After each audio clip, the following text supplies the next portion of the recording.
We are the Childhood Collective, and we have helped thousands of overwhelmed parents find joy and confidence in raising their child with ADHD. I'm Katie, a speech language pathologist. And I'm Lori. And I'm Mallory, and we're both child psychologists. We combine the science of ADHD with the compassion of moms and bring you practical tools you can start using today. So hit subscribe and let's help your family shine with ADHD. So I am here today with Mallory and Katie, and today we're giving you all of the tips to survive the holiday season with your ADHDer. But before we get into it, how are we already at the holiday season? Like, how did this happen? I have no idea. And Thanksgiving is just right around the corner. So I what are know. you ladies up to for the holidays? So my parents are going to be coming out to Arizona and celebrating Thanksgiving with us. This will be our second time having it at our house with them. And then my aunt comes up from Tucson. I'm hoping that they can come. My uncle's been in the hospital a lot, so they've had a lot of challenges. So we'll see.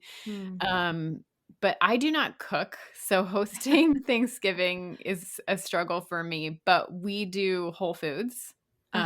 So Whole Foods has like the most amazing Thanksgiving. So if you are listening and you do not cook, check it out because we've done it like multiple times in the past and it is the best. And it is way tastier than if I actually cooked it. We are having lots of extended family come, mostly from California. We probably won't be buying the Whole Foods meal, although that would be really easy. But we have our like favorite dishes that kind of everyone in the extended family, like you make this, you make this. And what I'm wondering though is that like I feel like I'm at the point now where I'm at the generation that should be doing the cooking and that like the older generation should just be allowed to rest. And now all the kids obviously are playing and not helping. Like I feel like we're at this generational switch where now like I'm not the kid anymore, but somehow I'm in my mid 30s, but I'm not the kid anymore. And now like Yep. I should be responsible for more of the cooking and definitely the cleanup. And I don't know, we're at this interesting shift where Yes. like I know. responsibilities are changing as, you know, the generations get older. Yeah, and I pawned mine off on Whole Foods, so So your generational strategy is to go to Whole exactly. Foods. Mal, we're in the same boat. My siblings and I sort of divide and conquer all the sides. You know, my brother, of course, is in charge of the bread because that's really his level. But we make salads and all the mashed potatoes and all that stuff. But my mom, she makes the best turkey. And so still to this day, we're like, okay, you have to make the turkey. And I'll be honest, last year I tried to make the turkey because my parents were doing some construction and we couldn't host at their house. And I'm not joking. I pulled the turkey out when it was time to eat. Everything is ready to go. And the turkey was not cooked all the way. I like talk about a major panic attack. And it's Thanksgiving. I don't know where I'm going to get a turkey. And so I literally stuck it back in the oven and we had to wait like 2 more hours. Thankfully, we had a lot of appetizers and stuff, but by the time it was time to eat, I think everybody was like a little cautious. Like, what did you do? So funny story. We've lived in Arizona a long time before we had kids. We went over to somebody's house for a Friendsgiving and they were like, yeah, we're gonna have turkey and sides. And we get there and like it's like a partially cooked turkey that they pull out of the oven that's literally frozen on the inside. Oh no. And they're dumping cans of sweet potatoes from a can into like a bowl. And everyone there was like, are we ready to order pizza? So we ordered pizza. So I feel like I always think of that like when I'm like, it couldn't get any worse. Like, no, it could get worse, and at least it'll be better than that. That's hilarious. I don't know. I feel like some of the canned foods are pretty amazing, actually. Like canned cream corn. Probably a lot of people do not think that tastes good, but I'm obsessed. No. So I don't know. I always volunteer to do corn because I'm like, oh yeah, I have a secret weapon, which is canned cream. Pretty fancy. I don't know about you guys, but my kids are counting down the days until winter break. We've calculated out how many days are between Thanksgiving and winter break. And there's just a lot of excitement for the upcoming holidays. And we know that the holidays can be a lot of fun for kids with ADHD, time off of school, lots of fun holiday activities. But that also can bring a lot of challenges with it. Absolutely. I know for our family, we really don't maintain our routine the same way, and we tend to overschedule. I'm getting better, but we have really busy days. Some years we travel. This year we're staying put, but it's just a lot. We can end up with some big emotions and some really challenging behaviors, and just those moments where you're like, everybody is festive except for me. Yep, and we usually travel to Ohio over Christmas, so traveling alone, and the lack of sleep with the time change is, I mean, that's enough of a challenge for our kids. So today on the podcast, we're going to be talking about our top tips to not just survive, but to help your ADHD child thrive during this holiday season. Absolutely. And I think for this first tip, we talk about this a lot, but it bears repeating. Children with ADHD thrive with routine. And we know that when you're out of school and you're traveling and company is visiting, um, routines can get thrown off. But to the extent possible that you can maintain your routines over the holiday break, that's really going to help your child kind of keep a level of consistency and emotion regulation. So, for example, if your child is going to bed later than usual because they don't have to wake up at the crack of dawn to get to school, at least try to keep your bedtime routine consistent. Maybe it's later, but you're doing the same bedtime routine. Or if you notice that your child's behavior is really challenging the day following staying up late, um, try to cut out early activities so they don't have to get up and be anywhere the next morning and they can really get a good night's sleep. So, to the extent possible, keeping your routines the same is really going to set your child up for success. But also, we're realistic. We know that that's not going to happen 100% of the time. I Yes. love how you said, it's really not all or nothing. So maybe they're going to bed later, but we can still hold some aspects of the routine itself so that they have that consistency. And I know in our family, I have always been really protective of my kids' sleep for that Yep. exact reason. They have a really hard time the next day. And my kind of running joke, but please feel free to steal this, is that I will say my kids turn into a pumpkin at whatever time, 7:30, 8 o'clock. So I just let people know right up front, like, hey, we're probably not going to stay late because they turn into a pumpkin. And it's funny and it breaks the ice and it doesn't feel weird, but it really just lets people know, hey, we're not staying till 10 o'clock. On the flip side, my kids are getting older now, so we are trying to slowly extend it, but it is brutal when you put them to bed 2 hours late and they wake up at 6 no matter what. Like, it's just not worth it. So you have to choose what works for your family. I think that one is just really important. Yep. Another strategy that we love to offer to families is to prepare our kids. So, really thinking about those times when you are going to change the plan, let them know what is coming. So, if you're going to have a full day of travel and those kinds of things, just letting them know. And I always try to build in a little bit of a contingency plan with my kids because if you've ever traveled in the holidays, it's very unpredictable. So, I will say something like, hey, we're going to get to the airport a little early. We're going to go through security because we know what that looks like. And then we're going to go wait at our gate. And I think we're going to leave around 10 o'clock. But again, I have one kid who will watch that clock and be like, we were supposed to board at 9:57. And so I always build in that contingency plan. So prepping our kids is really helpful and in helping them anticipate, but also helping them understand where things could change. And another way to think about this is when you know you're going into a situation that might be stressful. So thinking about our kids that maybe don't eat a huge variety of foods or who get really overstimulated in a large amount of sound and noise, or the kids who tend to really have a lot of arguments. I know I have my one child and their cousin. There's like a constant little situation there with a little battle. And so we talk about that in advance. We don't just throw them in and think like, hopefully the noise won't bother you this year. I will say, hey, there's going to be some foods that are new new. It's always good to try something new, but I know there's going to be mashed potatoes and everybody loves mashed potatoes. And I'm going to bring some fruit because I know you love fruit. And that way they have the option, but they know that there's a plan in place. And same thing with like the cousin battle. We have a little code word that's like, hey, I need help. Because again, my kids are old enough now that they don't want to be embarrassed, but they can let me know, hey, I need some help. So just priming them and talking through what could happen. If you're tired, you can go rest on the couch, and those kind of things can really help our kids, because even though you know what they might be needing, they might not be anticipating what that's going to look like. And so they don't realize it's going to be a problem until it's happening. So helping them to plan it out can be a real game changer.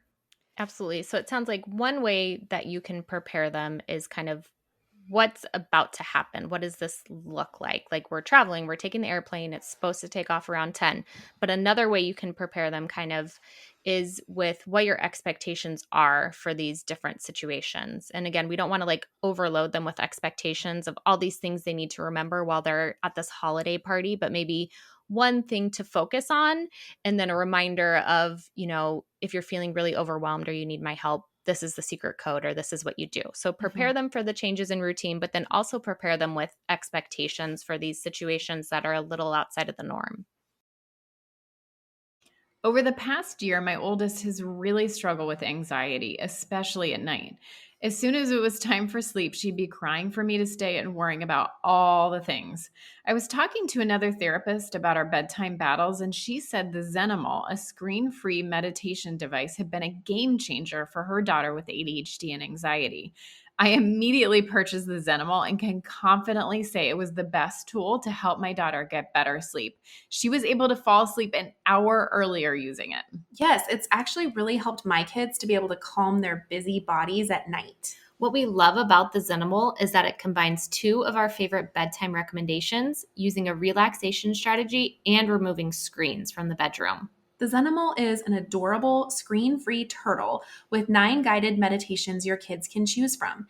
And our absolute favorite part of the Zenimal is that every meditation ends with the most important message: you're a good kid. To grab your own Zenimal and get your child and yourself some better sleep, head to zenimals.com and use our code TCC for a discount. You can also find the link in the show notes. Another tip that we talk about a lot in our online course, Creating Calm, actually, is getting your child involved. So we really feel like this can be so helpful for so many different situations. Kids with ADHD, a lot of them are very creative, and they're going to have more excitement and more buy-in into the things that you do over the holidays if they have a say in that. So giving your child an opportunity to make new traditions or do activities that they really enjoy. I know both of my kids absolutely love baking. And so we have a couple of traditions that we started, which many people do, which is baking cookies. So that's like one of their favorite things, and they get so into it. Although usually by like the last icing of the last cookies, they're like done and doing something else, which is and certainly super at annoying. cleanup. I mean, oh yeah, like forget cleanup. They're definitely done at that point. Once they've like trialed all of the food and eaten a couple cookies and they're full and it doesn't seem appealing, then they're done. They're out. Yeah. But we also do cinnamon rolls, and they love cinnamon rolls, and they love helping to make that. So those are a couple of traditions that we have as a family. But thinking about just, anything that your kids are interested in, making a new craft, a new outing, getting their buy-in in different activities is going to be really helpful. I love that. One thing that I'm doing this year more is having my kids help me with making a shopping plan. So in the past, I've always just bought all the presents for grandma and grandpa and everyone else. But my kids, they'll ask for the things that they want. And obviously, that's a big part of tradition for a lot of families. But I want them to be more involved in, what do you think that grandma would like to get, and those kind of things. And so again, you're just kind of bringing them along instead of them being surprised on the morning of Christmas when everyone's opening gifts. Having them be part of it is a huge piece, for thinking about other people and empathy. And there's just a lot more excitement when you know what someone's going to get. I love that. And I think another thing to keep in mind too, and our fourth tip here, is that When things are out of routine, the holidays can be stressful. So maybe you're stressed out a little bit. We have this tendency to negative filter where we're kind of noticing all the things that aren't going quite right. We're picking up on a lot of our kids' challenging behavior and we're investing a lot of energy in that. But one way that we can set ourselves up for success and set our kids up for success is really by noticing and investing your energy into paying attention when your child is getting it right, paying attention to the positives. When you notice them using good manners at their grandparents' house, point that out. Let them know you noticed that and you appreciate that. When you notice that the situation doesn't go to plan, but they kind of adjust and they stay calm, even though you can tell they're disappointed, let them know that you noticed that and praise that. Remember, when we praise our kids, we're teaching them. We are teaching them that that is a behavior that we like, and we're going to see more of that in the future. So, by focusing our energy more on when our kids are getting it right, we're going to keep noticing more of that. And it's like a snowball effect. We're going to see more of that from our kids when we kind of use that lens. Absolutely. I think that's such an important one. It's like whatever you're focusing on, you are going to see more of that. It's just human nature. So that reminder is really helpful. Another one is really managing your own expectations. This time of year is super fun, but it can be so challenging for our kids. And there's just a lot going on with them. They're, again, eating foods that they don't normally eat. Maybe they get a present that they don't really love. And that's a tricky one to navigate. You can see meltdowns when you're changing the routine, even when you have to leave the party that they were having a great time at. Just realizing like that is totally okay. And our kids have good days and bad days, and really understanding the natural variation can help us to not take it quite so personally because, again, we know that our kids can really struggle when they're out of their routine. And so letting go of your expectations a little bit can be really truly so helpful. And I remember years ago now when we first started the Childhood Collective and talking with Mallory one day, and she was talking about this exact topic about when her kids aren't feeling well and how she'll change like screen time expectations and other things because she knows that they're not feeling well. And it really, for me, I'm a little bit of a rule follower. And so I hadn't thought of that. It sounds ridiculous, right? But I hadn't really conceptualized that it's okay to change it up when our kids are struggling and when they're not doing as well. And really changing the expectation is the first part of it. And so that's a huge thing that has been really helpful for me, is understanding going into it that it might not be exactly how I pictured it, and that's okay. Yep. And along those same lines, talking about changes in screen time expectations is another thing to really keep in mind over the holidays. So going into the holidays, we always recommend having a screen time agreement and a plan for families. And again, we talk about this more in our online course, Create and Come. We have an agreement and a plan that parents can kind of do as a family. But with the holidays, it's a lot of times different than day to day. They're at home more. They're potentially going to have more opportunities for screens. And if you go into that situation kind of without a plan or without specific expectations, sometimes what happens is our kids are on screens like for much too long. Many kids with ADHD have kind of an addiction to screens. And so what we see happening if they're on too long is they become very dysregulated. They become angry. We see more emotional dysregulation. So really kind of keeping in mind like what you see with your child, what they benefit from, and having a plan as a family going into that of, are we going to shift our expectations? Is it going to be longer than normal? Like I know when my kids are on an airplane, like we don't have limits on the amount of screen time that they're on there, and they're a little bit older. But at the same time, like if it's another day during the holidays, like that we are going to have limits. So letting our kids know in advance. Also be easy on yourself. Like there are going to be days when you're still working and your kids are at home and you need to have more screen time, and that's okay.